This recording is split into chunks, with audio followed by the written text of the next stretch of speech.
السلام علیکم، میرا نام ہے نازیہ اور آج میں ریئیکٹ کرنے والی ہوں مولانا مفتی سلمان ازہری کے بیان پر، جس کا ٹاپک ہے اخلاق سب سے بڑی طاقت ہے۔ تو چلیے گا اس ویڈیو اسٹارٹ کرتے ہیں اور ویڈیو میں اینڈ تک ضرور بنے رہیے گا۔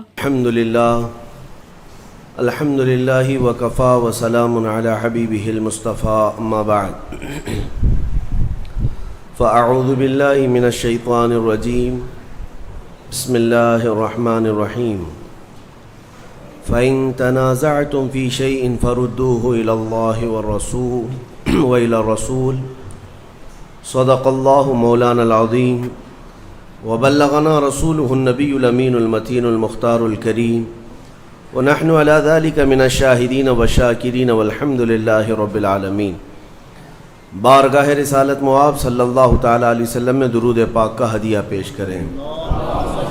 اللہم صلی علی سیدنا و مولانا محمد معدن الجود والکرم وآلہ واصحابہ الکرام وابنہ الکریم وبارک وسلم صلاة دائمة سرمدا ابدا۔ عزیزان گرامی وقار، رمضان المبارک کے بعد یہ پہلا جمعۃ المبارکہ ہے، اور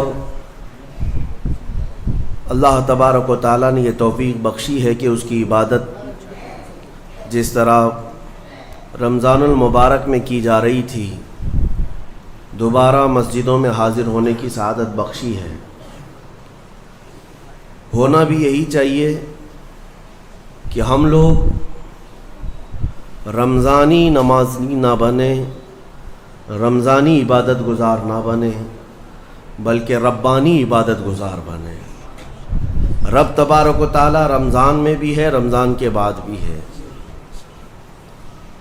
اور سب سے بڑی بات یہ ہے کہ ہمارے اندر جب تک یہ اخلاص نہیں آئے گا وہ طاقت و قوت بھی نہیں آئے گی۔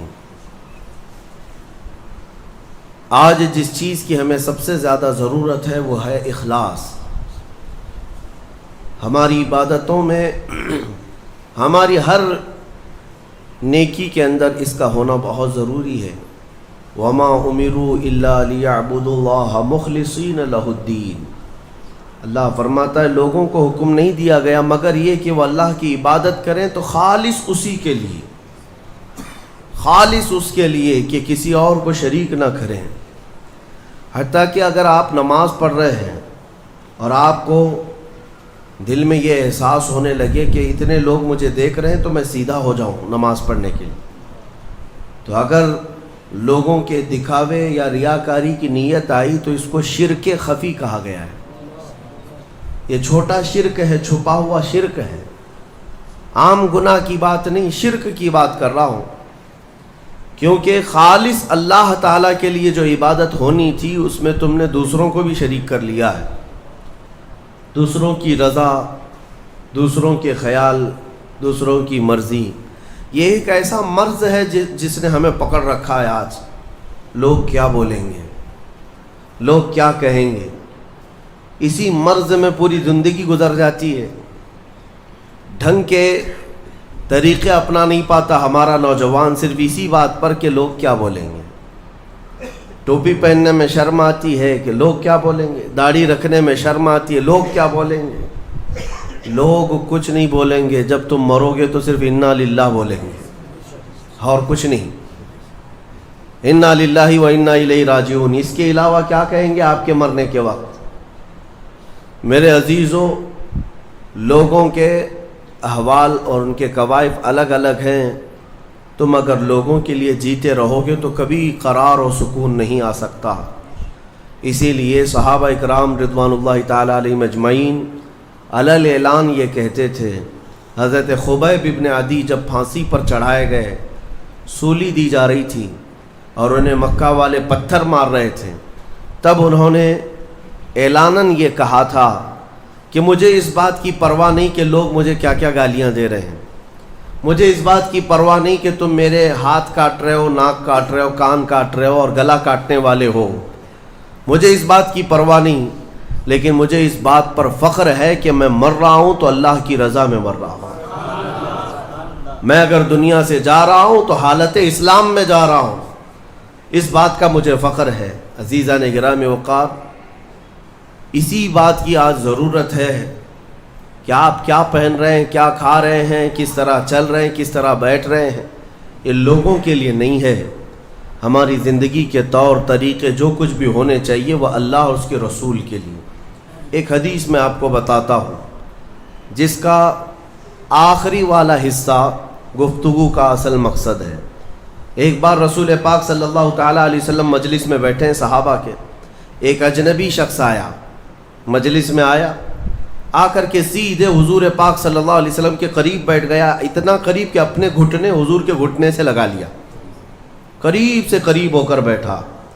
صحابہ اکرام اور بھی مجلس میں تھے، سب دیکھ رہے تھے، اور وہ اجنبی جو شخص آیا تھا اس کو کوئی بھی پہچانتا نہیں تھا۔ اس نے آتے ہی سوالات کرنا شروع کیا۔ سب سے پہلے اس نے پوچھا مل ایمان، ایمان کسے کہتے ہیں؟ رسول پاک صلی اللہ تعالیٰ علیہ وسلم نے جواب دیا، اس بات کا اقرار کرو کہ اللہ تبارک و تعالیٰ کے سوا کوئی معبود نہیں، محمد صلی اللہ تعالیٰ علیہ وسلم اللہ کے رسول ہیں، فرشتوں پر اور اللہ کی کتابوں پر، رسولوں پر، تقدیر پر، قیامت کے دن پر اور مرنے کے بعد دوبارہ زندہ ہونے پر یقین رکھنا۔ اس اجنبی شخص نے پوچھا مل اسلام، پھر اسلام کیا ہے؟ حضور پاک صلی اللہ علیہ وسلم نے اس کا بھی جواب دیا، اللہ کی وحدانیت اور محمد صلی اللہ علیہ وسلم کی رسالت کا اقرار کرنا، نماز پڑھنا، روزے رکھنا رمضان کے، زکوٰۃ دینا مالک نصاب کو، اور حج کرنا صاحب استطاعت کو، یہ اسلام ہے۔ 2 سوالات ہو گئے۔ تیسری مرتبہ اس نے سوال کیا مل احسان، احسان کیا چیز ہے؟ احسان نیکی کو کہتے ہیں۔ احسان یہی پورا تصوف ہے جس کو لے کر آج صوفیہ اکرام چلتے ہیں۔ اس نے پوچھا احسان کسے کہتے ہیں؟ اب جواب میں میرے آقا صلی اللہ علیہ وسلم نے 2 جملے ارشاد فرمائے، وہ ہماری پوری زندگی کو گھیرے ہوئے ہیں۔ کیا فرماتے ہیں؟ ان تعبد اللہ کأنک تراہ وإن لم تکن تراہ فإنہ یراک۔ رسول پاک صلی اللہ علیہ وسلم فرماتے ہیں احسان کا مطلب یہ ہے کہ تم اللہ کی عبادت ایسے کرو جیسے تم اسے دیکھ رہے ہو۔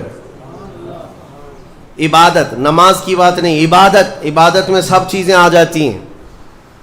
روزہ بھی عبادت ہے، زکوٰۃ بھی عبادت ہے، حج بھی عبادت ہے، خیرات بھی عبادت ہے، نماز بھی اس کا ایک حصہ ہے۔ اور رسول پاک نے فرمایا یہ ساری عبادت ایسے کرو جیسے تم اللہ کو دیکھ رہے ہو، اور اگر تمہاری یہ کیفیت نہیں آ پاتی تو ایسی عبادت کرو کہ اللہ تمہیں دیکھ رہا، یہ خیال تو آ جائے کہ اللہ تمہیں دیکھ رہا ہے۔ اب وہ شخص جو سوالات کر رہا تھا اس نے ساری چیزوں کو کہا صدقت صدقت، ہاں آپ بالکل سچ کہہ رہے ہیں، سچ کہہ رہے ہیں۔ حضرت عمر فاروق فرماتے ہیں یہ کون اجنبی ہے، خود سوال بھی کرتا ہے اور خود تصدیق بھی کرتا ہے۔ جواب ملنے کے بعد کہتا ہاں بالکل آپ نے صحیح کہا۔ اخیر میں اس نے کہا متی الساعۃ یا رسول اللہ صلی اللہ علیہ وسلم، قیامت کب آئے گی؟ اس کے جواب میں رسول کریم صلی اللہ تعالیٰ علیہ وسلم نے مخفی انداز میں ارشاد فرمایا جتنا پوچھنے والے کو معلوم ہے اتنا ہی پوچھے جانے والے کو بھی۔ ہاں یہ اور بات ہے کہ میں اس کی علامتیں تمہیں بتا دیتا ہوں۔ پھر فرمایا جب تم دیکھو گے کہ عورت اپنا سردار جننے لگ جائے، مطلب یہ ہے کہ ماں باپ پر لو بچے حکومت کرنے لگ جائیں، اور ننگے پیر چلنے والے نیچ ذات کے لوگ بڑی بڑی بلڈنگوں میں فخر کرنے لگ جائیں، بڑی بڑی عمارتوں پر فخر کرنے لگ جائیں، حکومتیں اور کرسیاں ان کے ہاتھوں میں آ جائیں، اور پھر جب تم دیکھو کہ گانے باجے کی کثرت ہو جائے، یہ دوسری احادیث کا مفہوم بھی اس میں آپ کے ساتھ رکھ رہا ہوں، زنا عام ہو جائے، تب تم انتظار کرو کہ قیامت بہت قریب آ چکی۔ میرے عزیزو، حضرت عمر فاروق رضی اللہ تعالیٰ عنہ فرماتے ہم سب سن رہے تھے اور وہ اجنبی آیا اور سوالات کیا اور چلا گیا۔ حضرت عمر کہتے ہیں میں فوراً مجلس سے اٹھ کر باہر گیا کہ اس کو پکڑ کر کے پوچھوں کہ اتنے اہم سوالات کہاں سے لایا تھا، لیکن